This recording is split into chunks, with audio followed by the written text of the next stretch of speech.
welcome to another Thirsty Thursday. Kirk Wilburn again. No special guest this week.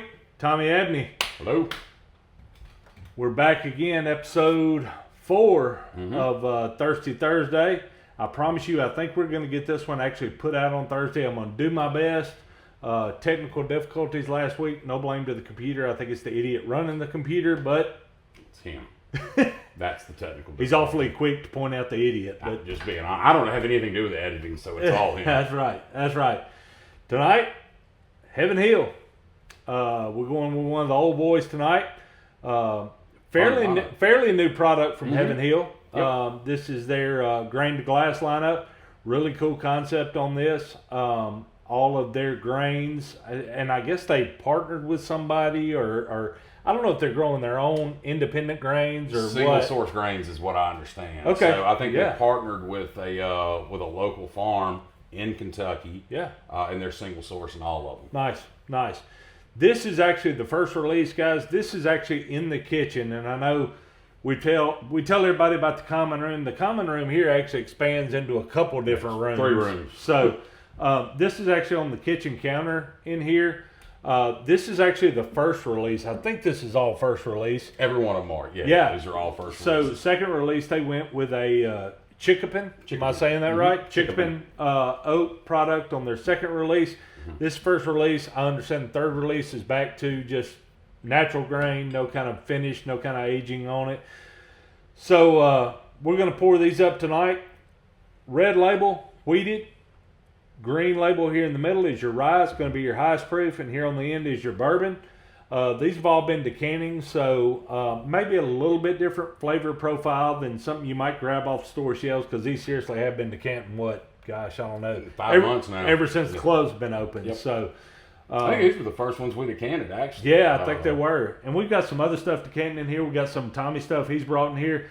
There's actually, and I almost did it tonight, but there's actually 3 other bottles from Leaper's Fork. I know a lot of you guys have had some of Chris's Leaper's Fork. Unfortunately, I think it is now totally gone, totally sold out. But we picked up some of their special release stuff, some of their experimental stuff when we were up at Leaper's Fork. We have not cracked into those tonight. I almost did those tonight. If I want to drink through. Yeah, we'll drink through those at some point. But again, just as a reminder, these are in the kitchen. They're open for everybody. Bottom room is also open to everybody. So, tonight we're going to taste of these. So, There is still some Sam Houston left in there, right? Decanted out. that's Tommy's favorite whiskey, in case y'all didn't know. Tommy splurged on the Sam Houston 15. I have literally watched him drink every drop of the Sam Houston that exists over a beautiful, beautiful Coca-Cola product from Atlanta, Georgia. 100%. So he is It's the only way to drink it. he has religiously dumped Coke on top of that for the last 4 or 5 weeks we've been doing it. So So if y'all want to help me out, you can kill that one off. Mildly We'll get something better than the can. mildly disappointed would be a good word for how Tommy feels about the Sam Houston. Yeah, But Tommy, fill us in for the guys tonight. A little bit on Heaven Hill. Heaven Hill, if we were offering all their offerings, it would go from the end of Emerald Road all the way down to Tupelo. 100%. They've got a lot of offerings. One of the old guys in the game. Talk to us a little bit about Heaven Hill, some of their other offerings, Tommy. So, dare I say, probably the largest distillery. No doubt. In my opinion, as Yep. far as what we attribute to traditional bourbons. Everybody knows Jim Beam, all that, huge distillery, huge market. Heaven Hill has got a lineup that I'm still learning about, to be quite frank with you. One of the finished products that we did was the Rittenhouse Rye. I had no idea that Rittenhouse Rye was actually distilled by Heaven Hill. It's a Heaven Hill product. They don't do a lot of sourcing. They do source out to some smaller, NDPs, non-distilling producers. But man, just a lot of history there. It's a cool place to go visit.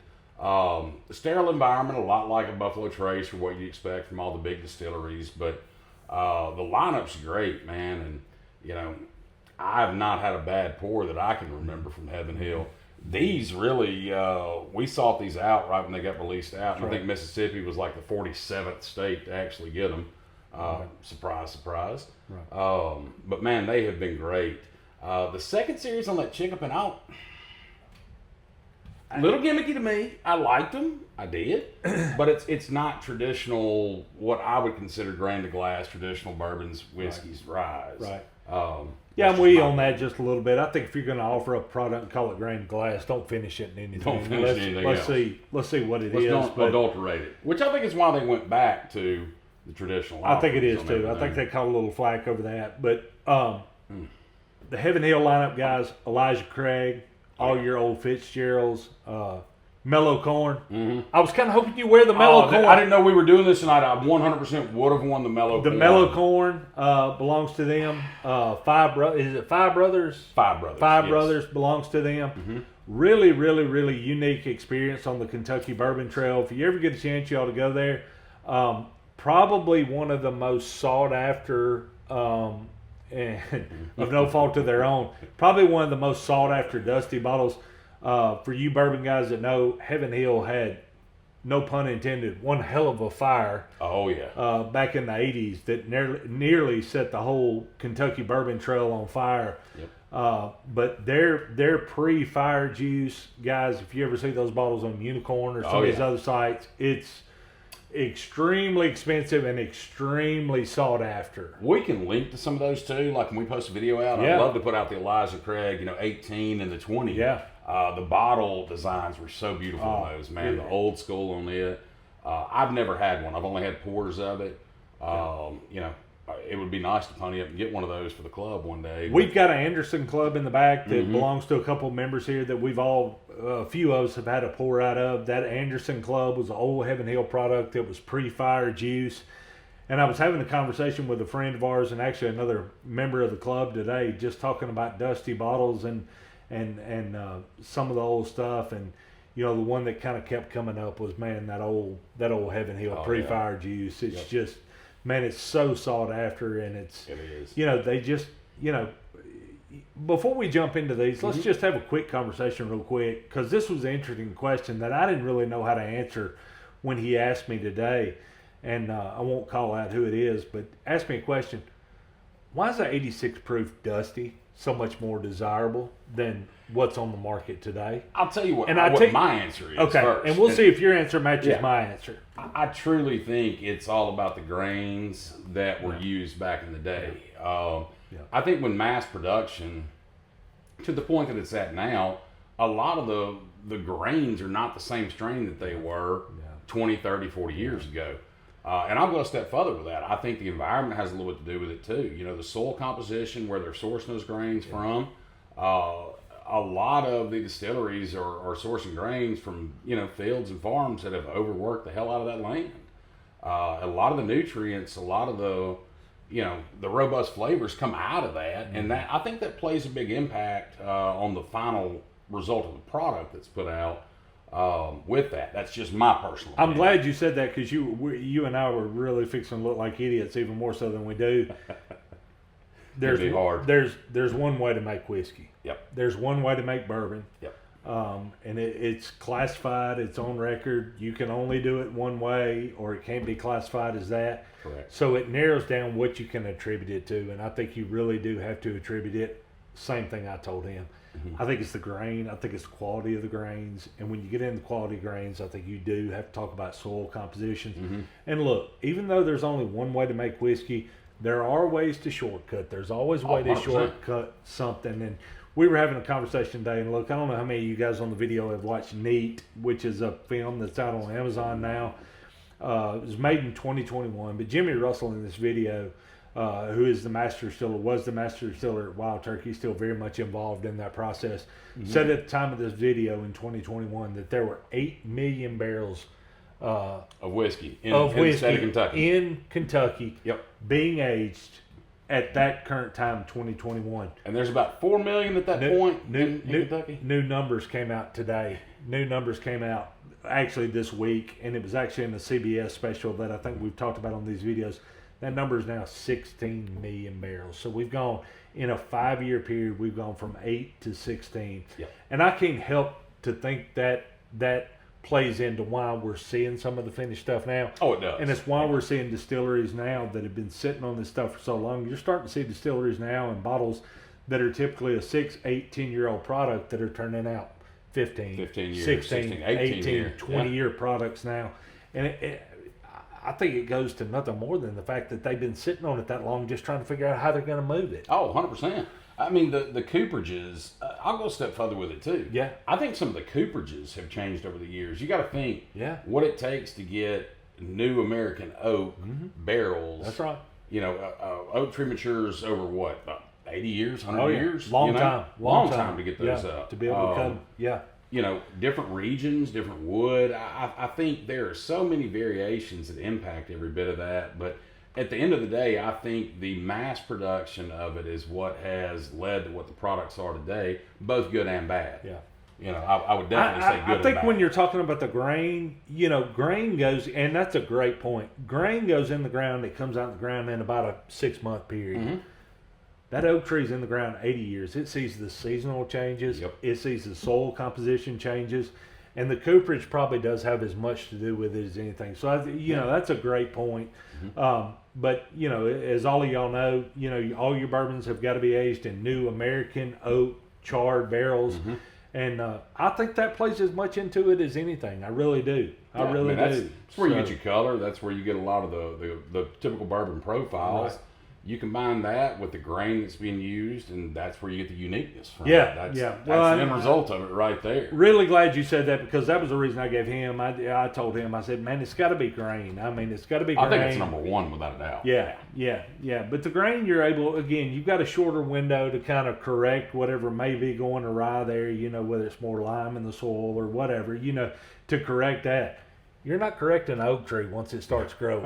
No, you know, it's there. And it's done, there. Man. It's there, and we're just waiting for it to grow. So, man, before we jump into these, first one up, we kind of took these in proof order. So the first one up is a bourbon. Talk a little bit about why we're going in proof order too, Kirk. There's some people that may not understand, you know, starting out lower proof to higher proof and kind of what that does to your palate. Yeah, and some of these guys that have been over here tonight, and you know, Tommy especially likes to go in the vault room, and he likes to grab stuff that's really exquisite, that's really rare, but it's usually a higher proof product. And we've actually acquired a bottle today. We don't have it on camera tonight.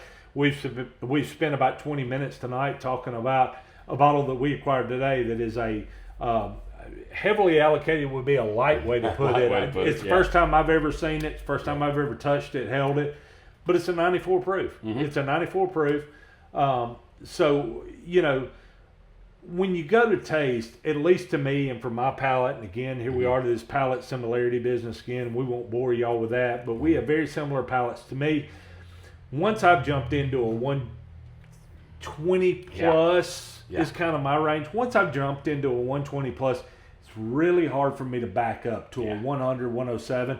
I was at the store tonight at NT's tonight, and Robert Quimby, I'm going to call you out tonight.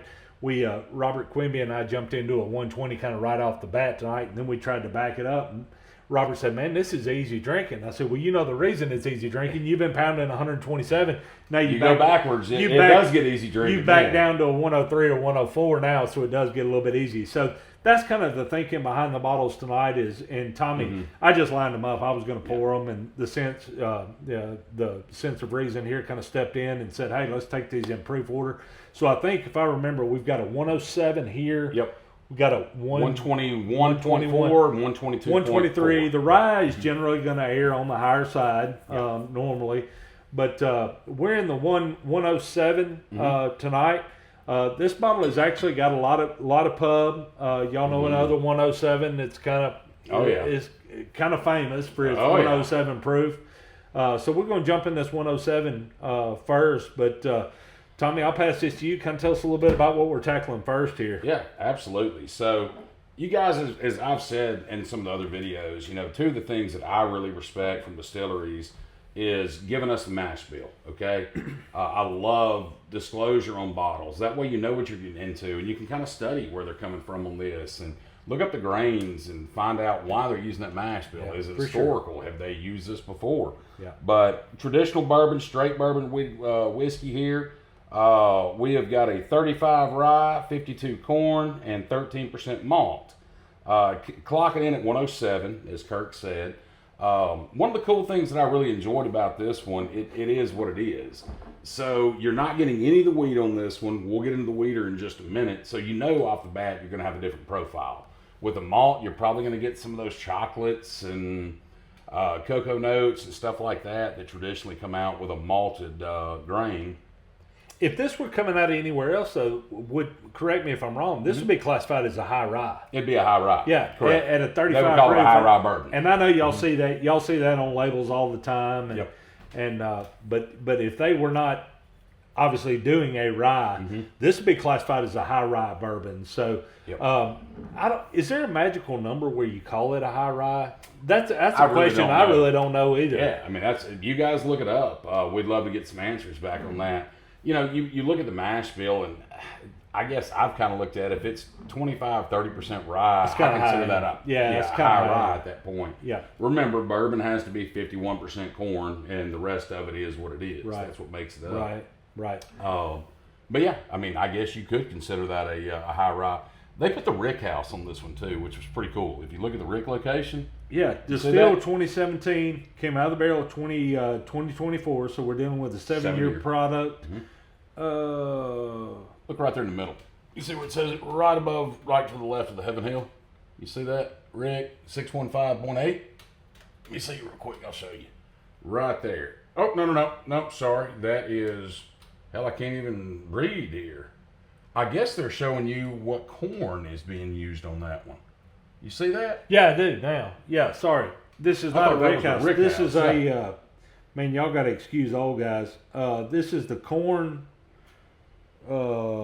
varietal. Beck's 6158. So, Even more truth in that. yeah. Like, I like that. yeah. I like the So disclosure. they're on giving you the varietal corn. If you want to go look up Beck's Farm somewhere around Barstown, Kentucky, I'm guessing you could find them. But that's the varietal of corn they're using. So that's kind of cool. We always like to have discussions about bottle. I really do like this bottle. That's This is a classic, old. man. It's old This school. is old school traditional. You find in the dirt when you're digging That's around it. Papa's farm one day. Yep. Embossed at the top since 1935. So shit, if they ain't figured it out by now, they probably ain't gonna figure it out. Oh, I'd say they figured it out. But yeah. So Tommy, let's dive into this dive one. in. What? Cheers, man. Bro. Yep. it's right there in the nose. So traditional to me off Oh, the it nose. is, I man. mean, You it's get- like you get the uber. rye. It's uber traditional off the nose. Like that is the, I hate to blend them down and just say if I was to open any bottle of bourbon, it smells like that. But if I were opening a bottle of bourbon, I hope it smells like that. Definitely lives up to the cocoa for me. The rye spice comes through on the nose. Palate drink's a little hotter than what you would think at 107, man. Which is not bad. It's a good thing. It does, but I think It's that's just that more rye. shocking. I That's think that that's that rye. rye coming forward. It's got a little rye heat right there on the front end and mid palate. A little Kentucky hug on the back end. But it's solid, man. I mean, that's a good pour. But it doesn't. I get the hug, but the hug goes away. It does. pretty It's not quick. lighting you up. It It's not. dissipates. Yeah. That's what I was gonna say. It's not like light me up where I'm like, oh shit, I don't want any more of that. There's something else coming through. Right there in that mid palate. I can't put my finger on it.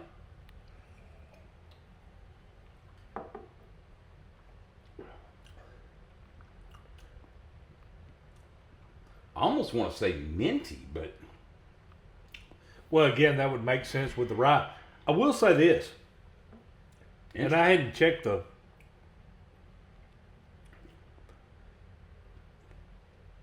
It's not very viscous to me. It No, doesn't. the it mouthfeel- doesn't coat. no, it- the mouthfeel's not great. I mean, I'll level and say that the flavor's great on the front end. The flavor is great, but I don't know if you spun it in your glass. Oh, It yeah, literally it's- has no legs. Nah, Literally it's none. just beating up. It That's all beads it's and it doing. runs off. I think we talked about it last week with Jake, and Jake was in agreement, and I know Tommy's in agreement. I like a bourbon that hangs with me. I like one that coats. That one, not so much. The flavor, Flavor's great. Outstanding. Yeah, absolutely. But- I mean, you're getting traditional notes, a little but oaky. it's there and gone. Oh, it's gone. It's Yeah, there and it's- gone. It So, punches you with that rye on the front end, and then it leaves pretty quick after that. Yeah. Yeah. No, I mean, solid pour. What are you getting off that, man? Are you getting any of that mid palate? I hate to say mint, but that's all I can attribute it to.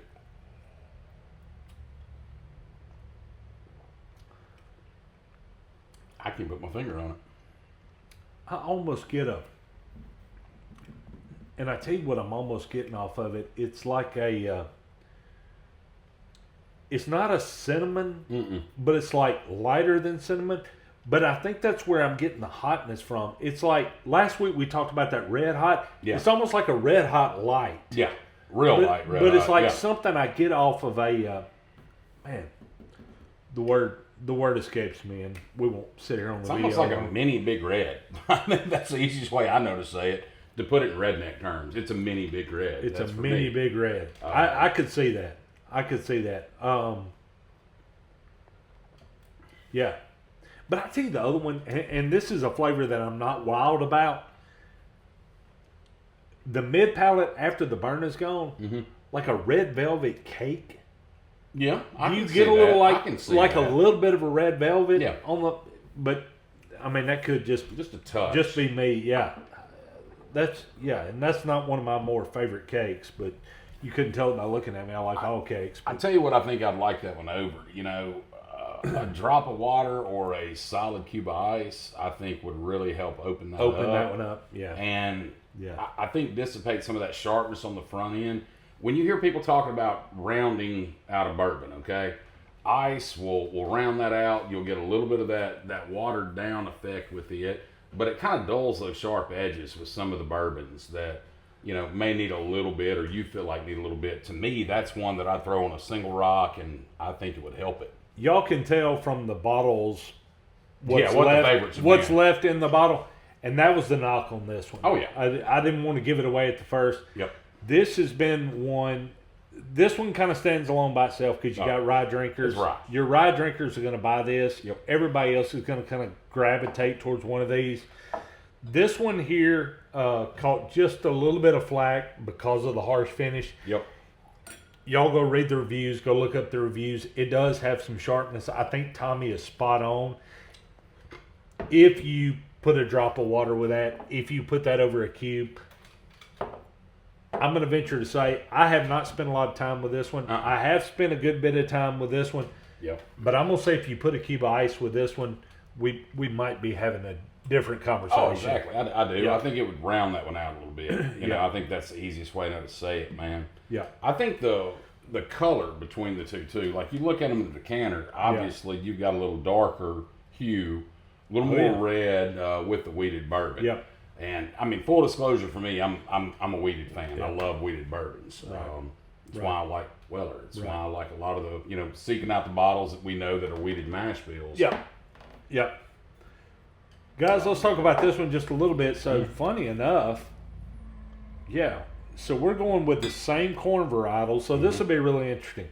Same corn varietal. We're going with a Beck 6158. Same age, 2017 in, 24 out. So, we're dealing with a 7 year. All things equal at this point. Wheat 35. Corn 52. So, just barely making the minimum there. And a malt 13. What was the malt on this one? 13 on that one. Okay. We're swapping out wheat for rye. So that's what we're doing. Yeah, we literally went. we're wheat and rye. So, alcohol content 60.5, proof 121. So this should be interesting. Yeah. In all honesty and full disclosure, this was my favorite. This was my favorite the first year. This was my favorite chickapin. That nose is so soft, guys. It's like that is just. Yep. That is everything that I love about bourbon. Just delicate, floral, almost perfumey coming off of that, man. Which I don't mind at all. Like that is. Yeah, I mean perfume. Bless her heart, my wife just left. She's been sitting here listening to Tommy and I ramble for 30 minutes.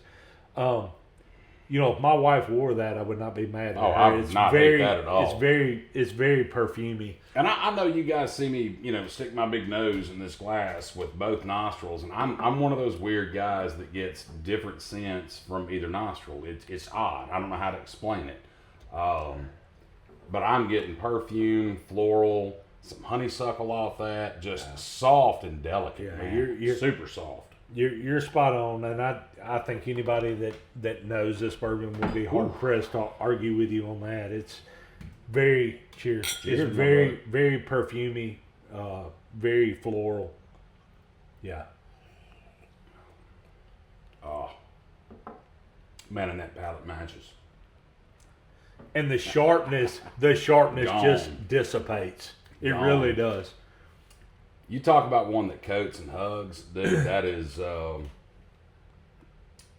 yeah, that one coats and hugs and stays. Look at that. I mean, Yep. you can see it. Y'all can probably see it on camera. I mean, the legs down the glass as opposed to Oh, it's just clean. the beads on that.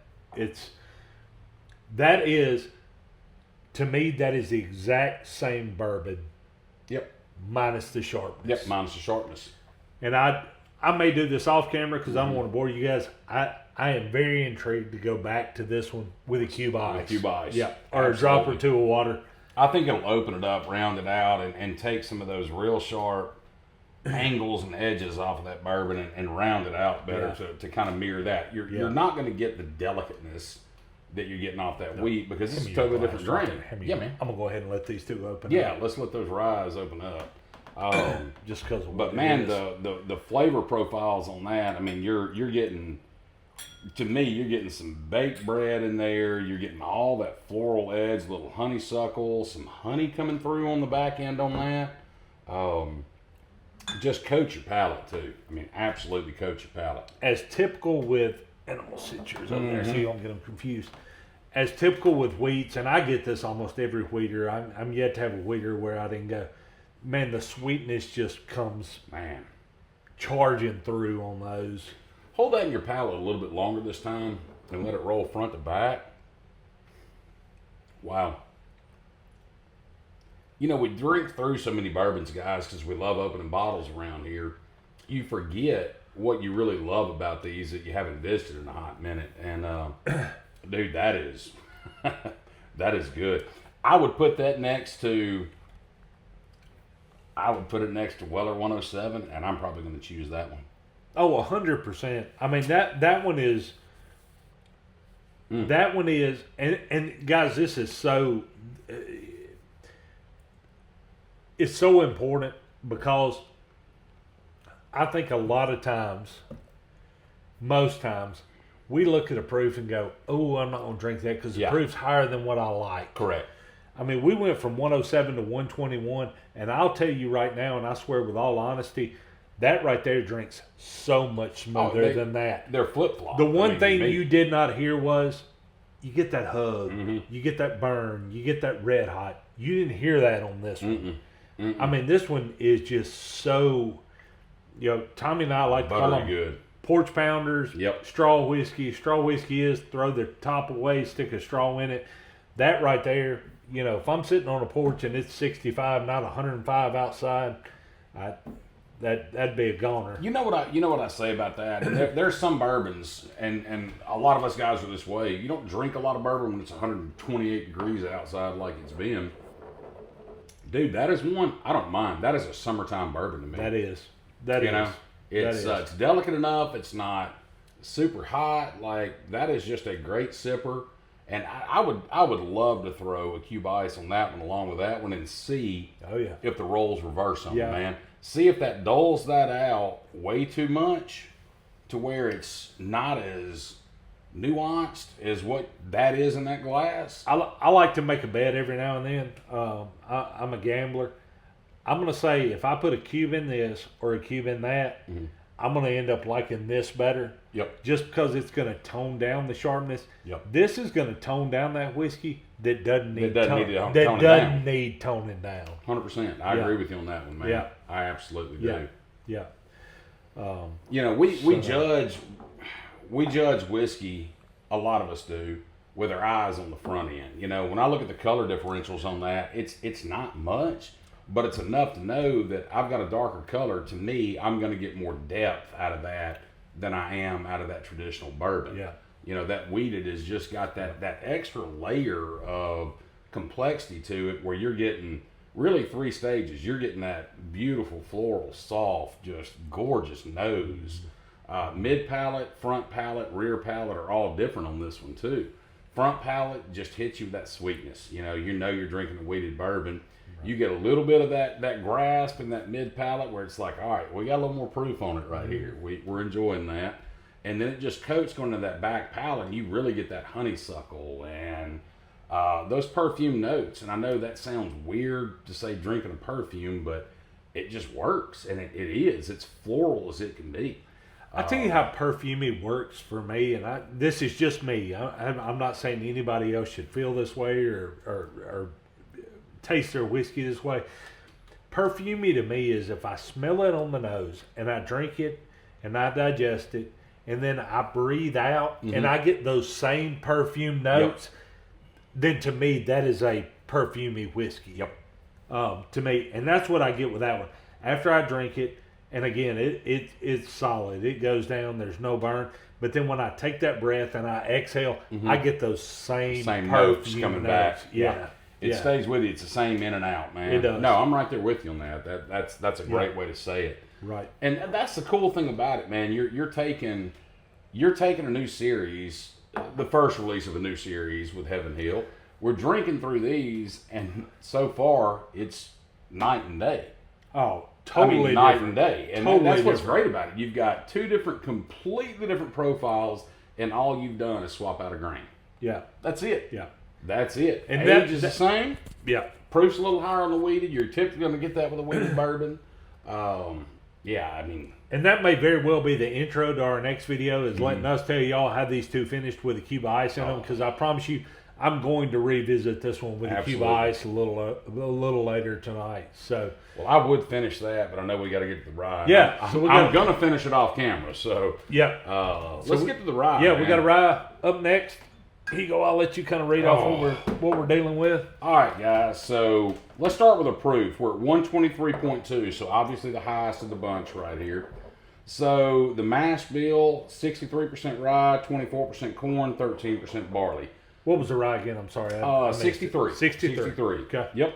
Again, distilled 2017, bottled 2024. So Same corn. Yep. 6158. 6158. The exact same corn. Okay. This is what I love about having the transparency on it, because you've got continuity through the entire lineup offering on this, with the only variation being swapping out a grain and going up on a rye to make it a rye whiskey versus a bourbon. Yep. But you're still getting the malt, you're still getting that corn, that same legacy corn, and you've got the same age statement on it, which I think is super cool. Yeah, I agree. I'd be willing to bet this is going to be super, super mini on the nose. That's what I typically get. I always call it double mint. It's the best way I know to say it. It's double mint. Yeah. To me, it's either double mint or spearmint. Yeah. Spearmint takes a little something different. Yeah. To me, you nailed this one. It's double mint. It's a double mint. I mean, it's very. It's softer. It's sweeter on the nose than what a spearmint is. Yep. Spearmint's real distinctive on the nose, guys. And got a little bit of kick with it generally. A spearmint's got just a little bit, think about you and Wrigley's spearmint when you were a kid. Yeah. You had that initial kind of shock when you popped a piece in your mouth, and this one does not have the spearmint. It's double mint. What's crazy though, you would think that the higher proof is going to have more ethanol, more burn on the front end with the nose, and it is probably the softest nose of the entire lineup. It is. Which tells me that's going to be a nuance. There's no ethanol.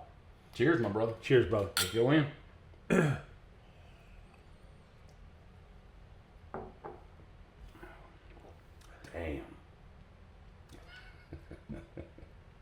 For a couple of rye guys, though, let me preface this by saying, for a couple of rye guys, and I'm trying to be unbiased here, soft on the tongue, soft on the mid palate. Yeah. It's very, very. If I were writing a book to describe rye, it would be based on that one. Mm-hmm. The notes would be based on that one. Yeah, it's mint forward. Yep. It's soft on the mid palate. The mint hangs on. Mm-hmm. I get a little bit of.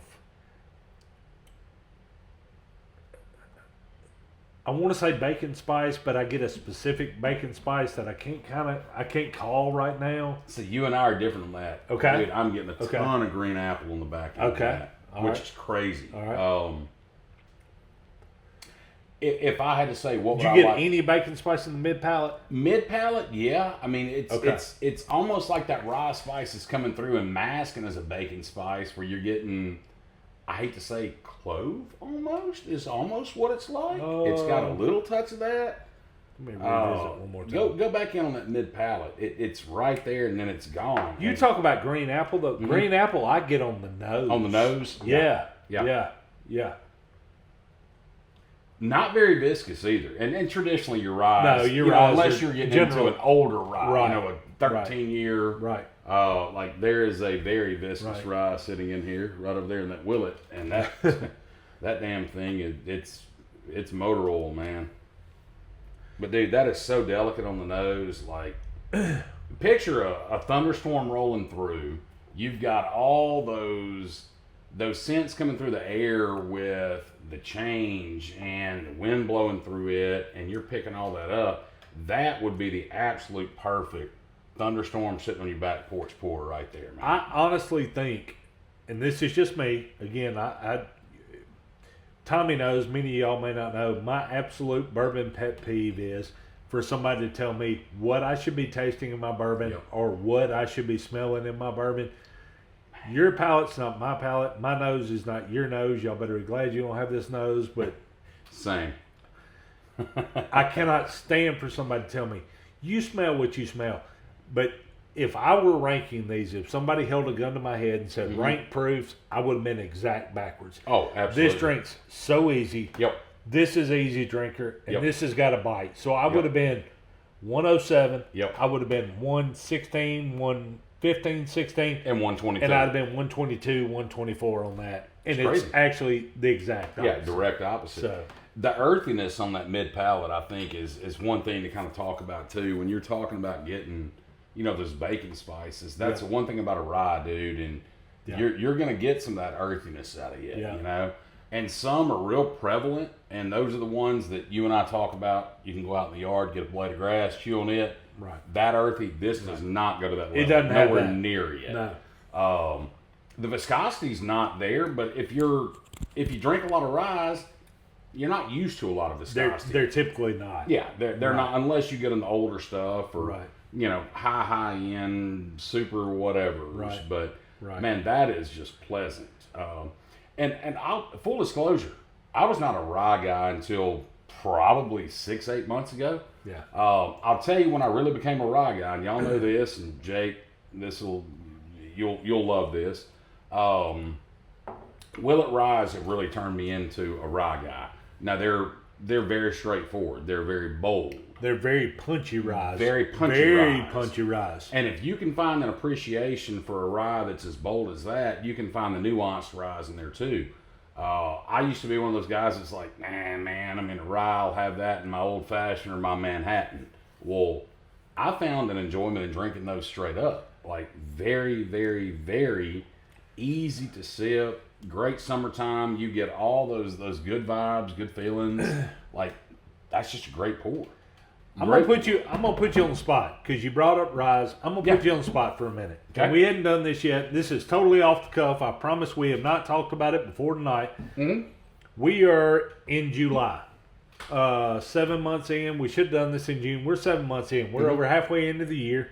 We're 2 months away from allocation season. Allocation season's fixing to land on us in September. I'm super excited. There's some really, really, really cool stuff coming out. Yeah. But away from that, we're 7 months in. Should have done this in June. Give me your top 3 pours of 2026, months 1 through 6. And the reason I want to do this is, man, I'll give you mine. I'll go first. Let's go 1-1, right. 1-1, 1-1. Okay. Yeah. All right. Let's do it. So I'm gonna start at number 3 because I have a clear 1, 2, 3. I'm gonna start at my number 3. My number 3 is a local store pick here that was done by some guys that were in this club. One of those guys may be sitting next to me.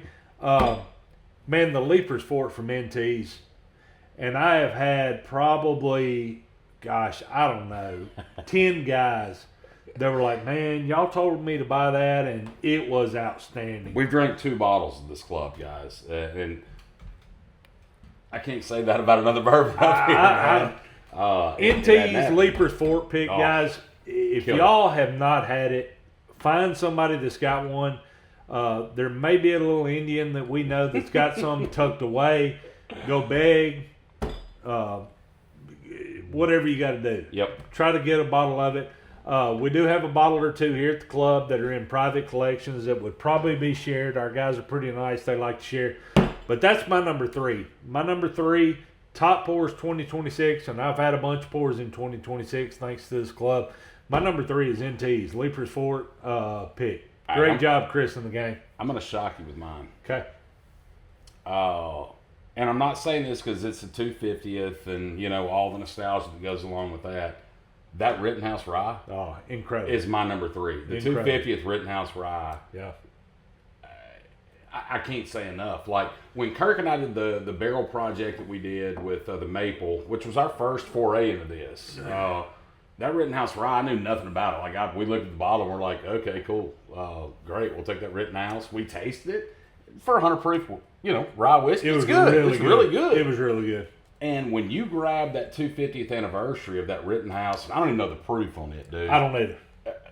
I was blown away. Incredible. Literally, I was blown away. Yeah. For a bottle that, I think should be a $100 rye bottle. I think MSRP is $110.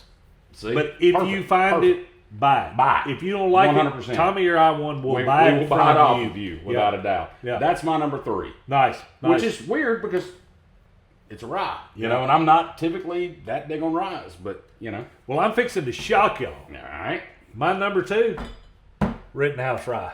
Rittenhouse Rye is I my love number it, 2. dude. I love it. Rittenhouse Rye, guys, I cannot begin to tell you how great that bottle was. It is a solid pour. So, again, we've rambled enough about it. I'm going to throw it back to him. I'm going to shock you with Okay. this. So, All right. stay tuned for this one, guys. It's going to get real interesting. Number 2 for me was the Wild Turkey 16-year Gold Fool. Nice. I am a huge turkey fan, and always have been. That, and I'll say it, Maker's Mark got me into bourbon on the front end. Yep. Between them, Four Roses, and Maker's Mark, Yep. that's what made me appreciate good bourbon. Yeah. That 16-year Gold Full, sharing it with all you guys here and drinking through that entire bottle at this place was just amazing. It was.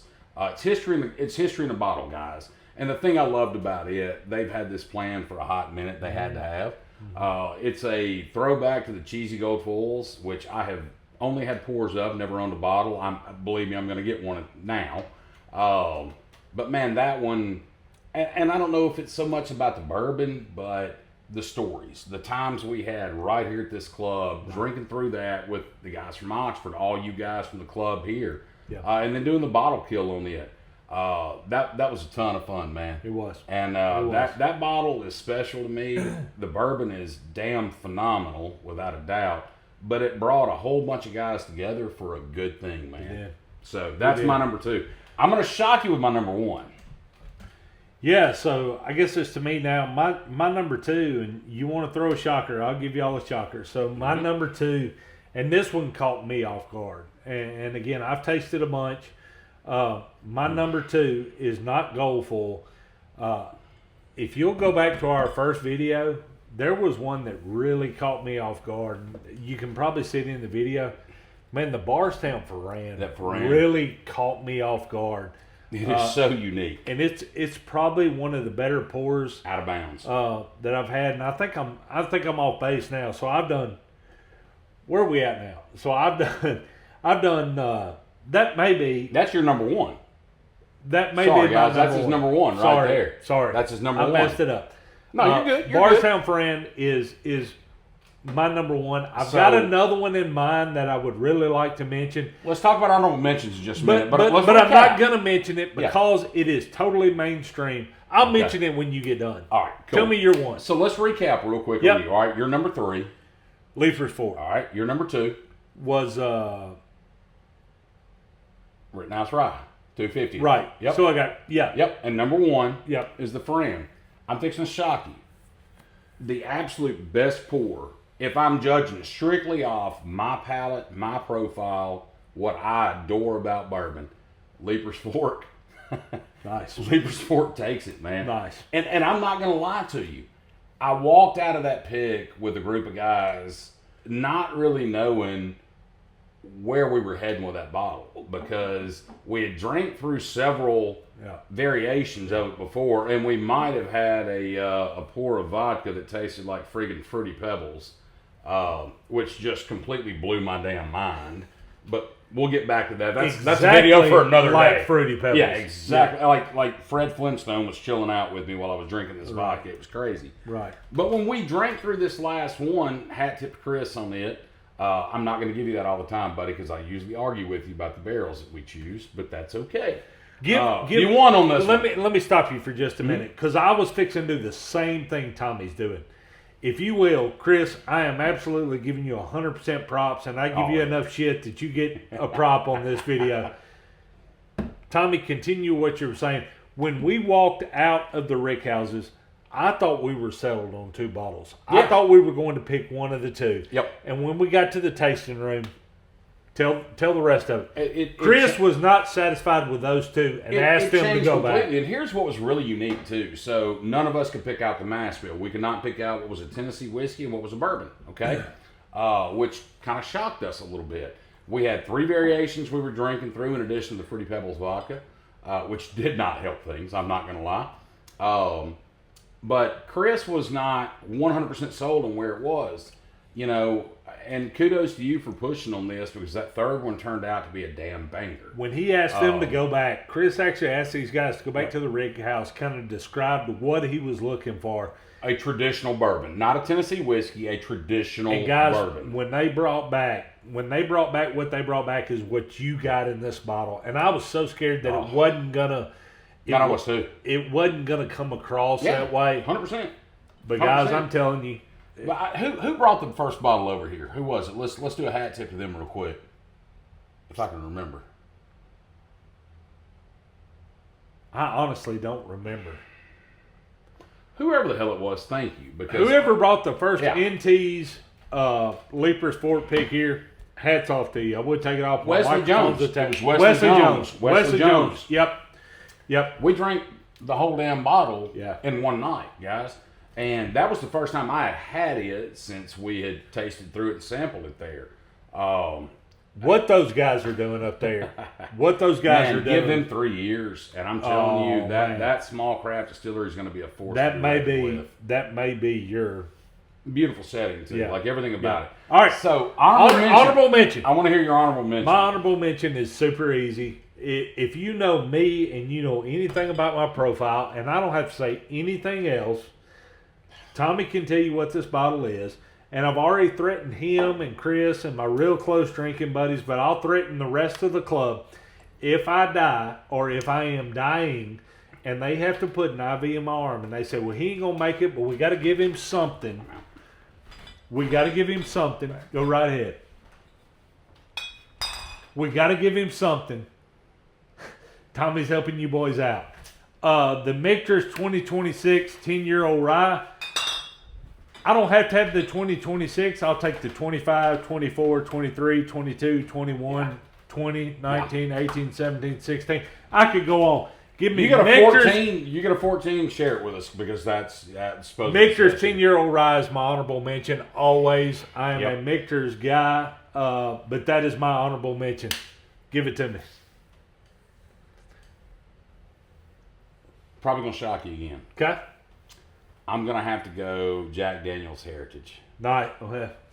That's not a shock. It's just one of those that blew me away. Talk a little bit about that bottle because I really do. I don't feel like that bottle gets the pub it should get. Man, it doesn't. For a $45 bottle of Tennessee whiskey, which by all definitions was $45. Now it's about $60. Thanks. Well, now it's about $60 or $80. I've seen it $79. That bottle toasted barrel. Full number 4 char barrel on it. It is a toasted barrel Tennessee whiskey that drinks like damn good bourbon, man. I think we killed off the one we had. We did. It's a dead soldier sitting on the couch right behind us over there. Guys, Tommy is spot on. If you have not had it, and it was the 2025 whiskey of the year, it's kind of carried over just a little bit. Yep. But guys, the Jack Daniel's Heritage Toasted is outstanding. Phenomenal. outstanding. I didn't have a pour of it until 26, so I have to put it in there. It counts for me. It counts. If I didn't drink it until 26, I'm going to count it in there. We're getting long-winded. Yeah. 3 great offerings tonight. I don't know that I'd turn down a pour on any of them. No. Tommy and I are going to turn this camera off, and we're going to have another one of these with ice. That's right. Allocation season right around the corner. We got a Jack 16 coming up. We got a new Russell's 15 coming up. Yep. That one's really got me intrigued. Yep. Last year was such a banger. How do you follow up what you did last year? It's going to be real interesting. You stay in that lane of it's what going to be you do real good. interesting. It's going to be, but here's the thing that I know about Wild Turkey.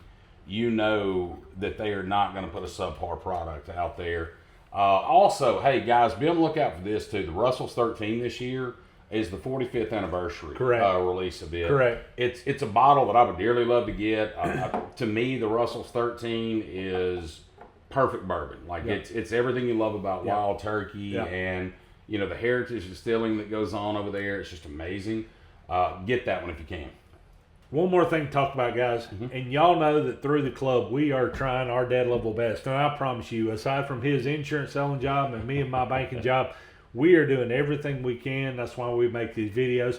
We want to be interactive as a club, but I want to put stuff out here that you guys have got a chance to own that you're not going to own otherwise. We have got a hell of an opportunity.